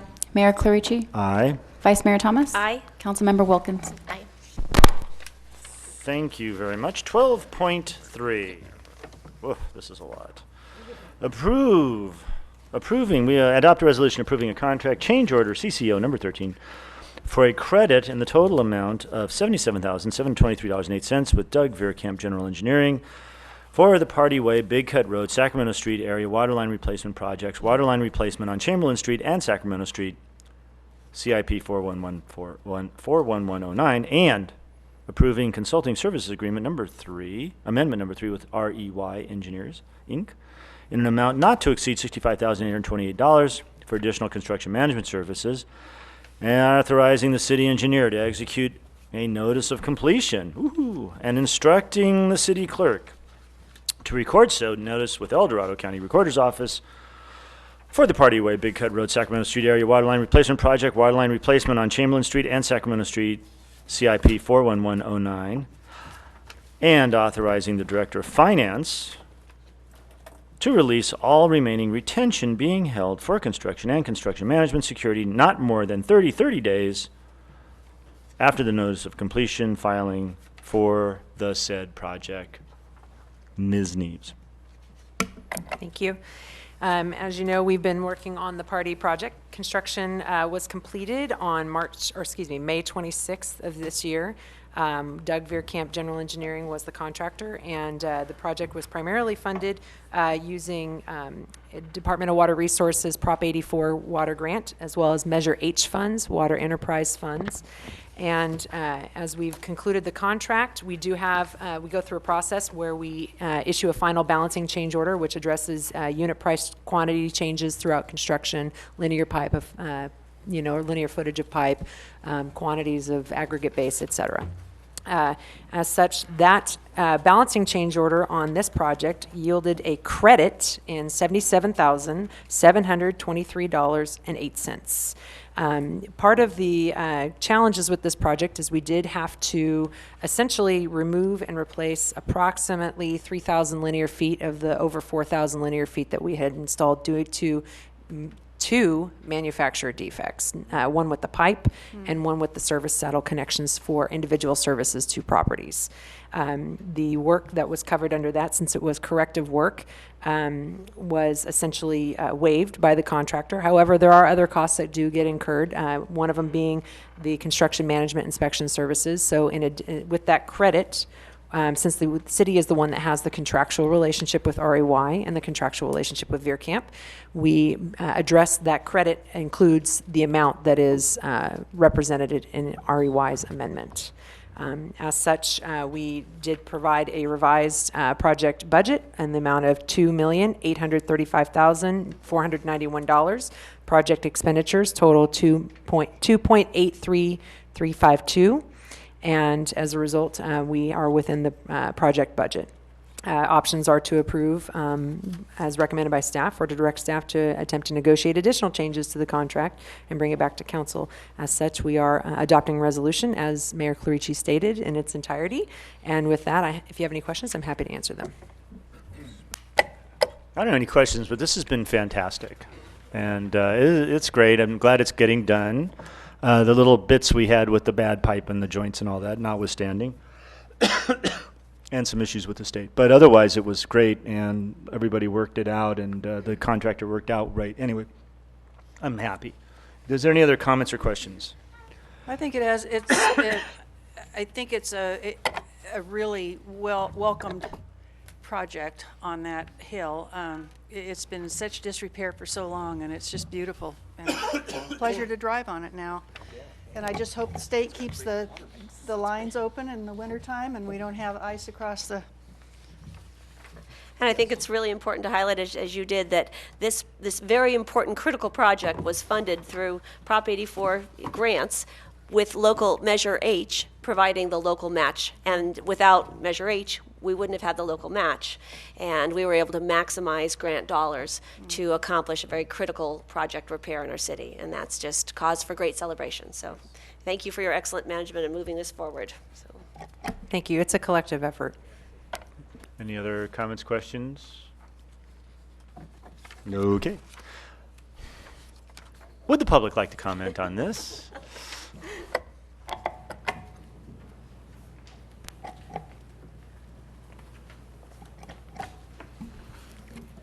Sue Rodman, Measure H Committee. This was the first Measure H project. Yep. So, as well as the first Shall we Measure have a- L project is coming up, this was the first Measure H project that was actually put forward. Now, the first one that got done was Main Street, but this was the first one that hit the agenda, and we put in a recommendation to use Measure H funds as the matching funds to get this grant. So, good for our city. Well, thank you. All right. Any other comments, questions? Well, I'll go ahead and move approval of item 12.3. I'll second it. Okay, we I'd can. just like to make another quick comment. Oh, Heaping more praise on our engineering department. okay. They deserve it. Not only did we have the same bad winter, and it was very sickening that day we found out about the problems with the pipe, just because this was a project that has been on the books as the #1 most deteriorated water, part of our water system. That was all borne out as we dug it up and uncovered even more surprises. The engineering staff worked with the contractor on, and then at the end of it, the kind of the frosting on the cake was that, as I understand it, as they got ready to pave, they contacted Rebecca and they worked out a deal. And instead of just doing trench line paving, we actually did some full street paving or full lane paving out there, far beyond what we might have done. So it was like an extra present, if you will, for having put up with all the inconvenience and the signs and stuff for the neighbors. They got nice new streets. So it's kind of like what it'll all look like when we get this thing rolling, all these different tax measures. Ribbons of asphalt. cutters. We're just going to ribbon cut all Maybe we over. should go and drink Yeah, a glass of water out there.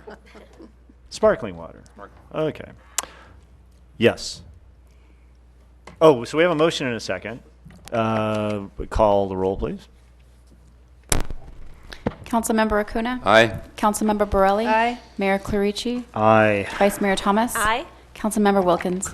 Okay. Mr. Mayor, you said it would be fun spending this kind of money. I'm telling you. You've been saying that, and you're I'm right. telling We spent a lot of money tonight. Yeah, that's right. If you can't have fun spending millions of dollars, you just aren't trying. It was good. Adopt a resolution approving the Placerville Trail Improvement Program dated July 2017 and authorizing expenditures in the amount of $9,442 for the El Dorado Trail Improvement Program. And I have to say, I have as much fun spending $9,400 as I do spending $1 million. So anyway, City Manager, Mr. Morris. Thank you, Mayor and Council. This is a project that has been a concern for some time. We've looked at it and tried to see what we can do to improve the trail. I know I've heard comments, and I know you have of council also, especially over the last, I would say, or at least over the last year, of people saying that they don't feel safe on the trail anymore, and that is something that we didn't want to see. It's a nice, terrific amenity that we have in our community, and we want to continue that. So we have been working, Councilmember Acuna and Vice Mayor Thomas came to me, and we started working on some things with staff and put together this program to try and improve the trail to a point where it truly is the amenity that we want it to be. I want to thank our police department, Chief Ortega and Commander Wren, that have worked with putting a lot of this together, and then also our community services department, who has also done a great deal of work in making things happen. And also, I've noted in here, but I'm glad she's here tonight, I want to recognize Jackie No, who has been instrumental in helping us put this together, but also in doing projects on the trail. In fact, I learned that I think she's going to be doing another project tomorrow. Thank you, Jackie. Appreciate what she does out there. The volunteer work is really critical, I think, in keeping that trail up. So we put together what we've called a trail improvement program that you see attached here to work on some things over the next 6 months. There will be some things that will be starting immediately. You see a timeline that is put to the implementation. We put in here, for example, number 1 is a new signage that will not only be directional and informational, but it will also ask people to help us in keeping the trail clean and help us reporting problems and et cetera. So actually that's another area where our volunteers, Jackie No and Carl, right, I forget Carl's last name, thank you, we'll be working on the signage program, a master signage program for our trails that we'll bring back for approval to get going with that. And we may look at doing some temporary signage interim to getting that to get that part started. The next part is the volunteer programs that we've talked about. We would like to set up 2 volunteer programs potentially. One we're calling Eyes on the Trail, which will simply be requesting volunteers and others to be an active participant in reporting problems and helping us where they see problems. The second one is an adoptive trail program where volunteer groups could sign up for different areas of the trail to take ownership of that. And kind of like the highway program? Kind of like the Adopt a Highway program, yeah, similar to that, but it would be Adopt a Trail program. So we want to work on that. We put January 1, we hope to put that together and have something together that will work for that. Good idea.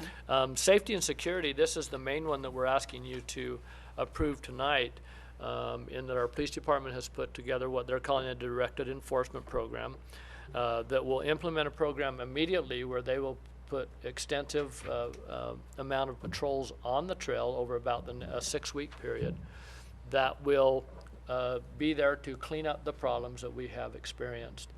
Following that 6-week period, they'll continue on a less frequent basis, but still patrols on the trail, uniformed police officers to patrol the trail and look for problems and just communicate with those that are using the trail and help them to feel safe and know that it is a safe place for them to be. There's other things that I've talked about here. The Eyes on the Trail program will fold into this also, and communicating with those that are using the trail can communicate with our police department and let them know things are going on. This one we hope to implement immediately. There is a cost factor with this. We're asking you to add some money to our budget for reserve officers. That's primarily what we're going to try to use to implement this program on the trail. So that's where the main portion of the funding, and I'll talk about that a little bit in the end. The Opportunity Knocks program, continuum of care. As you know, there is a problem with camping on the trail. That's one of the major issues that we have found. And so we want to work closely with them to look at solutions that they can help us with, that they may be coming up with, to work on to eliminate the illegal camping that occurs on the trail. Caltrans coordination, this is one we're very excited about, in that we met with Caltrans on one day. I don't have the date in here, but we met with them and they called us the next day and said, can we come out tomorrow? And so they have been out once to do some cleanup in terms of brush clearing and raising the canopy on the trees so that those places are no longer hiding places for illegal activities that may take place out there. Those were great pictures that you sent out. Yeah. That was a great report. In addition to that, I've now learned that they will be back out tomorrow for Yay. a second trip working around the Great. Schnell Oh, School that's Road wonderful. area. And so we'll have them out there the same time that Jackie maybe and her group are going to be out there. So we're excited about that. They're continuing. Very good cooperation. We showed our commitment to Caltrans, and they have in turn turned around and committed to us to get things done. So it's been Wonderful. a good program. And then the final thing that really affects us right now is the trail maintenance. We are going to step up our efforts in terms of trail maintenance and keeping that brush down and trying to clear more of the areas that are hiding places, if you will, try to eliminate those so that the trail can be enjoyed by everyone. We're not asking for a funding mechanism for that right now, as we are going to use current funds and reevaluate that at mid-year and come back to you if necessary. We're not positive it will be, but if necessary, come back Well, by then to you you'll at be that able to time. give us maybe a ballpark figure. Right. And then the final thing we have in here is that we may look at in next year's budget, consider putting together a formal trail master plan for the city that we could adopt as part of our park master plan, add to that, to keep an ongoing program of maintenance and keeping our trails and even adding to our trail programs if necessary. So what we're asking you to do tonight is we have funds of additional funds of $9,442 that we have identified that are necessary to implement the police directed enforcement program. We have, as you can see in here under budget, we've noted that we believe that we can assume this in our adopted budget due to a couple of vacancies that we currently have. And if everything works out the way we think it will, that will be fine. If not, we may need to come back to you at mid-year and talk about that. But we think that we'll be able to absorb this cost within our current adopted budget. So we're not asking for additional funds. We're just asking for additional authorization to spend funds already there for additional reserve hours above and beyond what was initially approved in the budget. So with that, I'll be happy to answer any questions you have, along with Chief Ortega, who has been instrumental in getting this program going. I have, sorry. Going to say, do we have any questions I first? do have a question. I know we talked about this a couple years ago, but refresh my memory, please. Is the trail considered a park? Is it in one of the? It is identified, I believe, in our park master plan that the Parks and Recreation Commission is currently working on. Is that correct, Jackie? I'm going to ask you. You're on that commission. I'm pretty sure that Steve told me that in the new master plan that they're currently working on, it is in there. Okay. So, It's folded yes. into the park Thank you. system. Okay. Questions, comments, please? Yes, thank you. Thank you very much for your explanation of this and for bringing this forward. This has been a very interesting project to work on, and certainly want to recognize Jackie No and all of our friends of the trail that have brought this forward. This is truly a project that has come forward from the community, and I really appreciate that collaboration and that engagement. I also want to highlight, as you pointed out, that this program is about behavior. It's about encouraging productive behavior, encouraging trail usage, encouraging families to, enjoy the recreational amenities that run through the heart of our trail, increasing the connectivity through our town, helping school children and their families feel safe walking to school, encouraging all that productive behavior, while discouraging destructive and illegal behavior. And so it has a joint purpose. Really want to recognize the response of our police department. our police department, working hand in hand with our community members, has done a superb job of kind of nipping some of the challenges that we had on this trail in the bud and getting us to where we are today. Commander Wren especially has been incredibly responsive, and just really want to acknowledge his efforts. I mean, all the efforts of our police department, all of you are engaged, and we very, very much appreciate that. And Commander Wren has gone above and beyond too, in really engaging with our community members to kind of take back the trail. Also, our public works crews have done just an extraordinary job in engaging with our volunteers to tackle the mountains of brush that just were overgrown this year, that due to delayed maintenance and as well as this weather, our trail had gotten pretty unwieldy, so to speak, and there was no money in the budget to address it appropriately, and our community stepped up and really worked with our public works crews to help manage the brush. And that's, we're here today because of all of that collaborative effort. I also want to remark that Councilmember Acuna and I were in the meeting with Caltrans, and so we've approached Caltrans before, and they've always been, very nice partners to work with. But this was a different kind of meeting, and they brought some big guns to our trail, and we did a field trip, and we had our police department there, we had public works there, we had administration there, and we had council there, and we went on a field trip, and we walked the sites, we showed them the problems, and then we went back and had a little powwow up at the 4th floor. And I think what really, really mattered was that there was heightened internal collaboration. And we made it known that we weren't going to come to their table without getting our table in order.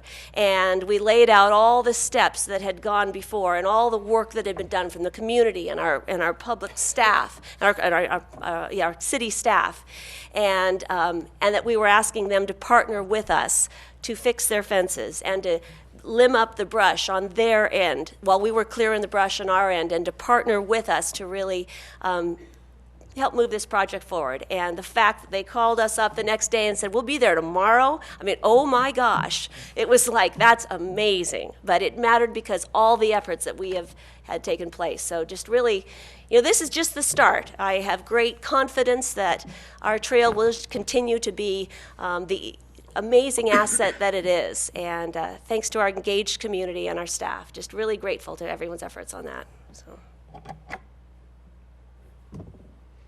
I just have to say, once again, volunteerism in Placerville is alive and well, and I tell you, the folks like Jackie and her and the folks that are helping, and and I've said it before a million times, our service clubs and the people that volunteer to help us out with every time we put the call out, it just makes our town. That's what we're all about, and my thank you to all of you.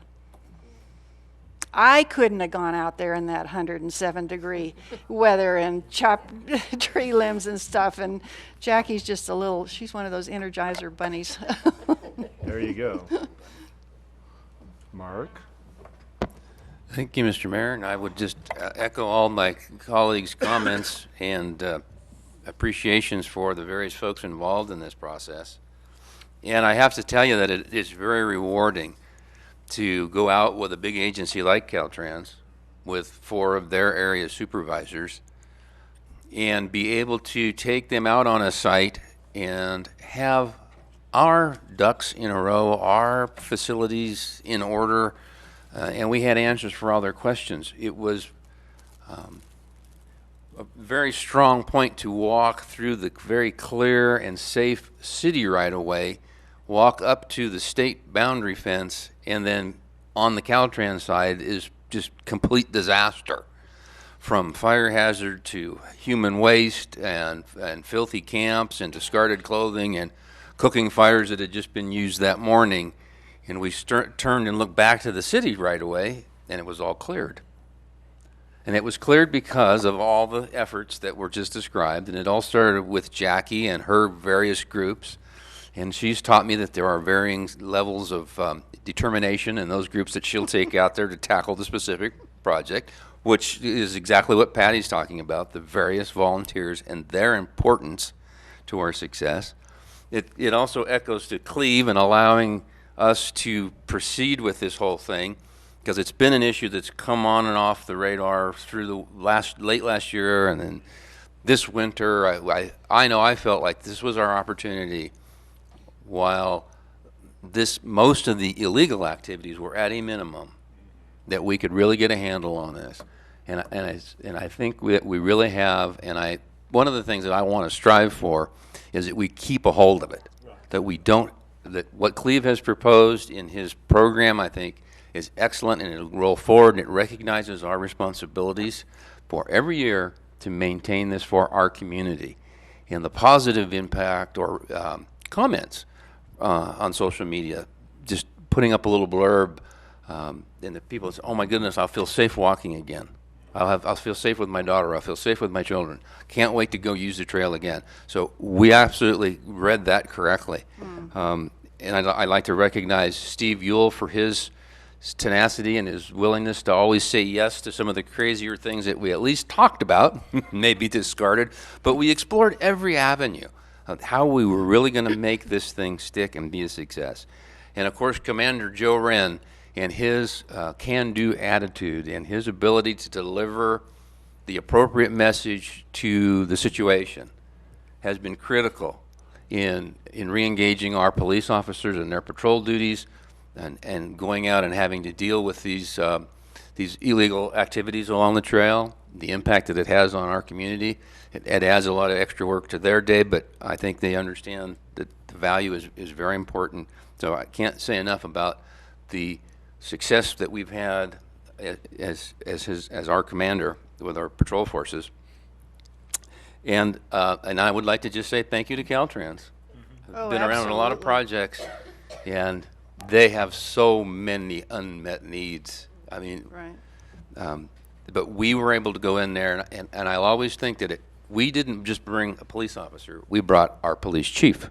We had Commander Wren there. We had the city manager there. We had Steve Ewell there. We had council members. I told them that we would all had been there, but it would have been a violation of the Brown Act, because we felt that's the strong feeling that we have for this particular resource and all the impacts that it has on the community, the neighborhoods, the schools, and the safety. So I look forward to seeing them complete they agreed that they would have everything done by September 1st. So I'm looking forward to them meeting that obligation. It's going to look great. It's going to look great. Okay. Ms. No, would you like to say anything?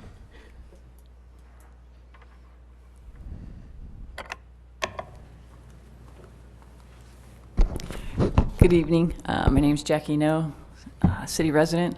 You've said a lot of what I have in my notes already, but just really want to echo the thanks to Mark and Wendy and our staff and our police department for working so diligently to address this issue that was barely been brewing for a while. I mean, it was getting very, very bad, and the city, hired hazmat crews to come out this spring because things had gotten that bad, just 20 and 50 feet from where we expect children to walk to school.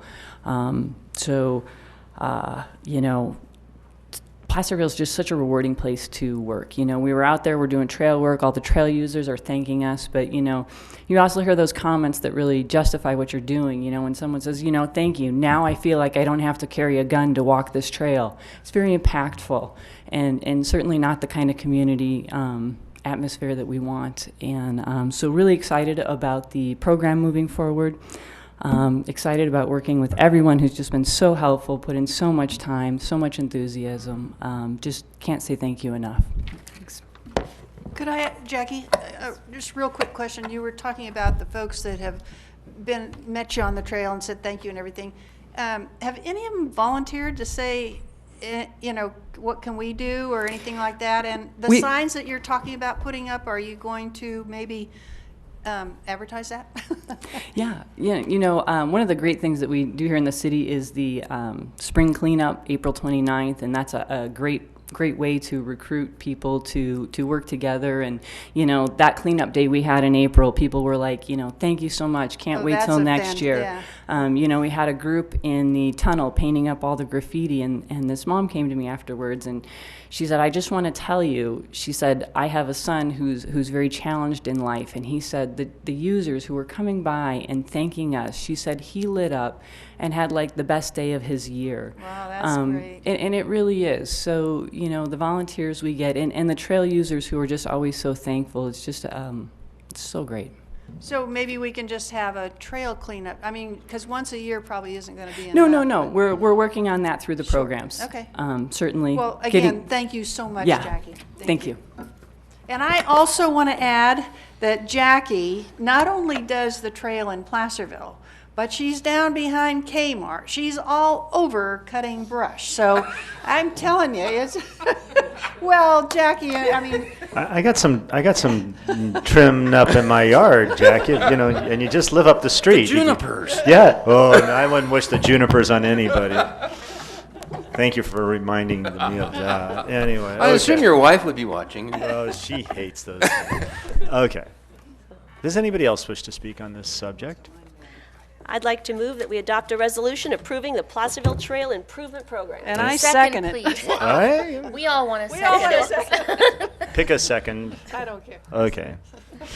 All right, we have a motion, a second, but we are allocating money, so let's call the roll. We might be. $9,400. It's nice. Councilmember Acuna? Aye. Councilmember Borelli? Hi. Mayor Clarici? Aye. Vice Mayor Thomas? Aye. Councilmember Wilkins? Aye. Awesome job. All righty. Thank you. Okay, now we have our add-on item. Subject, it's subject. Authorizes the city engineer to prepare and submit supplemental application material for the Upper Broadway Pedestrian Connection Project as required for the project selection process of the 2017 Active Transportation Program Augmentation Guidelines. Ms. Neves. Thank you for hearing this last-minute item. We, due to the timing of various things, such as the canceling of the next council meeting, it was imperative that we did put this item before you this evening, as this letter that we're trying to submit with our augmentation package is a requirement. You may recall Senate Bill 1 was signed by the governor on April 28th of this year, and it does direct $100 million from the road maintenance and rehabilitation account to the Active Transportation Program, known as ATP, beginning this fiscal year. On the 30th, the California Transportation Commission adopted, on the 28th, CTC adopted the final augmentation guidelines, inclusive of which stipulates a supplemental application material package that does require submitting a letter signed by the agency staff authorized by the governing body, in this instance council, to confirm the agency's commitment to deliver the project within the updated project programming requests that would be included as part of the material. This is the request before you this evening. There are no budget impacts associated with this item. Options are to proceed or deny authorization to submit for this funding opportunity. Recommendations are to authorize the city engineer to prepare and submit supplemental application material for the Upper Broadway Pedestrian Connection Project as required for the project selection process of the 2017 Active Transportation Program Augmented Guidelines. And with that concludes staff's report. I'm happy to answer any questions. Do we have any questions? None. Okay. Would the public wish to comment on this item? It's a walking thing. Jackie, it's a walking thing. Okay. It's a bike lane. I'd just like to point out and have Yes. staff correct me if I'm wrong, that this is a project that's been on the books for a while. These funds are very specific. Yes. And we couldn't be involved in this and go out and fix potholes or accelerate any paving programs. Yes. That is Yes. correct. For all This those- yes. particular funding type is designated for bicycle and pedestrian usage, as it is an active transportation mode. Right. Rebecca, is this, I'm sorry. No, not fine. I just wanted to make sure people understood. Is this, and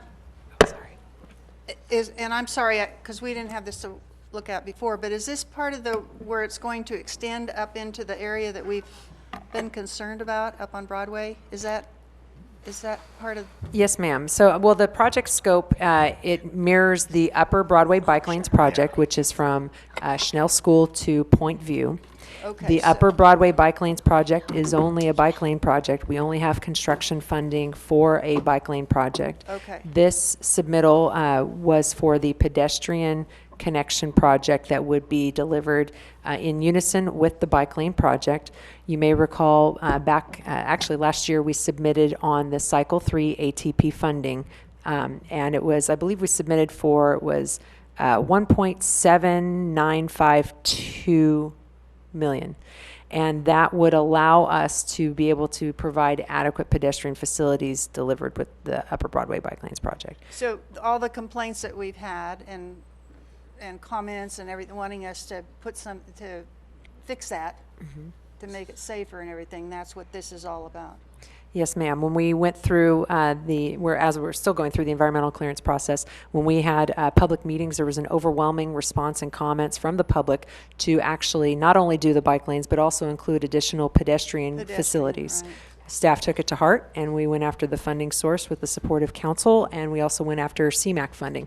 We were unsuccessful at receiving Yeah, we the got Cycle turned 3. down for- yeah, okay. but we did score high enough in our application, particularly in the state round, where we are in pretty good shape to where we could get the funding. That's what I heard, so Very good. congratulations. Keep going. Yes. I would also like to add to Councilmember Acuna's comment, and no Measure L money. Oh, there's it, yeah. Yeah, no Measure L money is going to this project. No money to buy asphalts for potholes. No money that could be used to fix a road can be used in this project. So if you're about ready to break out the Facebook, you can save yourself some time. This is a huge safety issue. It's a huge safety This issue. project gosh, will make yes. that a Yes. very long stretch of that Yes. road much, much safer. That's Absolutely. right. That's It also builds in connectivity for future development on that part That's of, right. of Placerville. That's and exactly- that's a That's really, right. critical aspect of moving our city forward. Right. So. That's right. Yeah, excellent. Yes. Okay. Did we get a motion? Our We public's haven't dwindling. public. Yeah. Didn't I? I looked at the two members of the public and asked Oh, them if they that's wanted to say right. I'm anything, sorry. and they Yes, didn't you wanna say did. anything. I'll move item 12.5. Okay. Second. We have a motion and a second. We can just do this by, yeah, okay. All in favor? Aye. Aye. Opposed? There you go. Okay. Thank you very much. It's kind of been like the Rebecca Needs. This has been a good meeting This has so been the far. Rebecca Show. We've done a lot of cool things. That's good. No, don't be. It's great. I should add up all the millions. What are you talking This is down good. there? I'm talking with my staff. All right. Council reports from other agency meetings, El Dorado County Transit Authority. No, we haven't had, it's Was canceled this Yeah. month. El Dorado County Transportation Commission. along those lines. I would like to, again, say that Wendy and John and I went down to the regional leaders reception honoring the CTC, and I gave a little speech and said thank you, and I'm not sure anybody heard it. You but- did a darn good job. I listened. Darn good There job. was so much I- chitter chatter I- that, anyway, it was a lovely reception, and I think the CTC appreciated it. And I think it's important that we show our appreciation by showing up, and Yeah. I think maybe they were impressed that 3 of us were there from the council, and, to give thanks, and so. Well, the CTC is going to be in control of an awful lot of money here with this SB and AB1. Well, and just in it's the not a- last report that Rebecca yeah, just gave, they it's- were involved in granting us it's- that funding. And they so- gave, and we stayed in the step. So, we should go down and say hi and thank you. And it was actually very nice. I listened, and I wept a little bit. Oh, while you were good. talking. I just thought it was so wonderful. And then I also want to, a part of the transportation, we went, well, it's not transportation, but the League of Cities. Yeah, go ahead. That John and I Yeah. went to that meeting, ahead. and it was fantastic because 2 years ago, we were able to view the future arena, the hole in the ground, and see and hear all the plans that Mr. Shirey presented to us. And this time we went down and we had a full tour of the arena, and my gosh, I had no idea what all that building contains. I was particularly blown away with the area that they have set aside for the players and their families and their children, and they hire nannies to take care of the kids, and I didn't know all that went on. It was really amazing. And then we got to visit the players' locker room and the shower room, and their showers are 7 feet high. Well, of course they are. It was just amazing, and it was just, I mean, it was fantastic. And then afterwards, we went back, the meeting was in the Wells Fargo building, which if you guys haven't been there, that is just, just to go in that lobby and see all the artifacts and everything from the Wells Fargo folks was just beautiful. Anyway, we had a very, very interesting meeting. We had, and John, maybe you want to tell about the folks, the speakers, and well, we're sharing. But we had the guy who's our lobbyist, and you want to expand on Oh, you know, the lobbyist, they were talking, well, a couple of things. There were some of the important Assembly and Senate things that are going on. The one is about the small cell thing that we wrote a letter.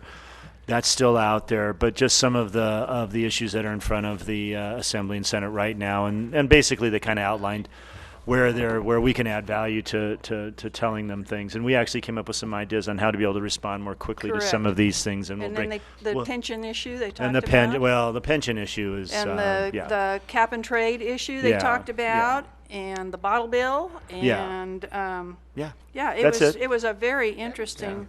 Pension issue is the pension issue, and that'll be out there forever, and we'll have to deal with it, and there'll be all sorts of new ways to deal with it. And and then the executive director, Carolyn Coleman, came. Yeah, she actually I got there after. Oh, she what a nice woman, and expressed her wishes to have more participation from the cities actually, but encouraged us all, and they're all looking forward to the big conference that we're going to have down there. So the league does a lot of good work. You know, they're very focused in on some issues, and sometimes the rural cities. Although the Sacramento Valley division really does have their pulse on the smaller city issues and stuff, and they're very good about responding to us and. And they appreciate our response. And we're actually one of the more responsive cities. We are. So they kind of like us, and we go down and actually support them. And I know Charles always likes it. And then we had election of new officers, and we had dinner, and it was a very nice dinner. It was a great meeting. It was a very nice dinner. Yeah. With not much on the dessert, but the dinner was really good. Yeah, the dessert kind of was. The dessert was a little. Did you cry? I wanted to, because the dessert. They had a great dinner, and then the dessert was like literally. And this is nothing bad about Safeway. I'm just using an example. They just went and bought like the plastic Safeway cookies, and it's like, I would have thought with the nice dinner they might have done, but anyway. But the hors d'oeuvres were great. The hors d'oeuvres were wonderful. They were almost like a dinner. Okay. Anyway, that's what we've been doing. Oh, I shouldn't have this job. Okay, LAFCO. Well, while you guys were off doing that, we were LAFCOing. We had our meeting. I've never heard it as a verb before, but okay. Well, you're in your LAFCO. I'm telling you, it's a serious business. Everything is fine over there. Placerville's sphere of influence and all that. That is, the draft document is out, so we'll be working our way through LAFCO. The rest of we're not meeting this month, so more next month. And I just thank you guys for going down to those meetings. And while you've talked about the dessert, I really do appreciate the importance of the CTC and having a president from Placerville, the league, and having the appropriate members going to those meetings. Yeah. They are extra and up and beyond, and not always easy to get to. Yeah. But it has made a big difference. Yeah. I think in the information that we receive and the kind of our ability to keep the pulse of the region. It certainly gets the public involved. Oh, anyway. Thank you, guys. Thank you. SACOG, there were no SACOG meetings, and 2x2. We have one scheduled. In a couple weeks, yes. Great. Okay. Do you have any requests for future agenda items besides the parking thing? More of a question. Yes. Okay. I understand that we had a planning commissioner that needed to resign because he's moving out of state, and certainly want to recognize and thank Daniel Roby for serving the city. But to that end, my question is, what will be our process for filling that vacancy as I know we're dark at the end of this month, and we also have a lot of projects coming up, and my concern, especially about the hotel project perhaps moving forward and our ability to get a quorum. So what is going to be our process for filling that vacancy? Actually, Regina was going to talk to that on the next item. Oh, I'm sorry. Actually, we I'm skipped that, sorry. didn't we? City manager and staff reports. Yes, but- we did. Well, it's blank, so the. Future agenda items. Oh, yeah, we, Oh, request, I'm sorry. I apologize. I jumped the gun. I looked at the item after that. Anyway, Regina was going to talk about that. Never mind. after that, so- Okay, I'll wait for that. Yeah, all right. Do we have any other requests for agenda items? All right. City manager and staff reports. Regina? Regina. you wanna talk about that? Thank you, Mayor and Council. So last week, July 6th, staff received a resignation letter from Daniel Roby. For personal and professional reasons, he is having to move out of the city. He'll no longer be a city resident, so he will have to terminate his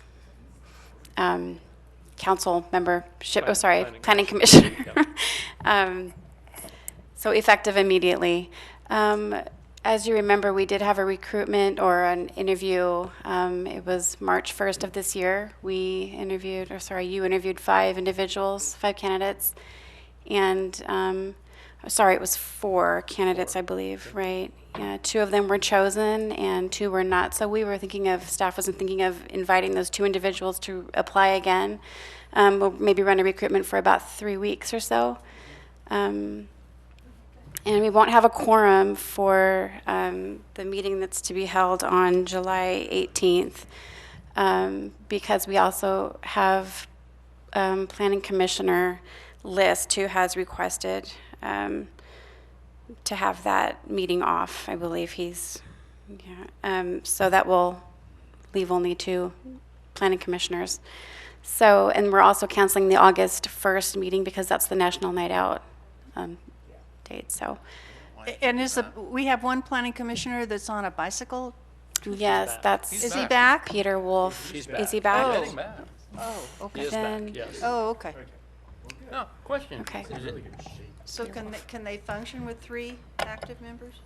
Actually, in that case, if Peter Wolf is back, then we can have that meeting.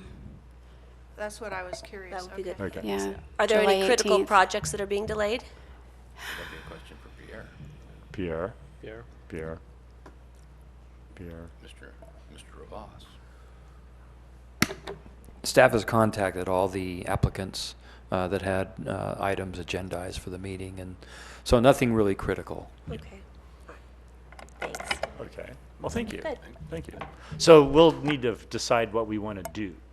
Well, we will, once we Open the get the recruitment. application, we'll schedule, Okay. like we do for your regular interviews. We'll Okay. have an interview of those that apply, and you'll make your selection. Cool. Yes, sir. Would you like to address the issue of the questions that we asked? Because yes. Let's get those questions. Maybe we have like a little workshop on questions.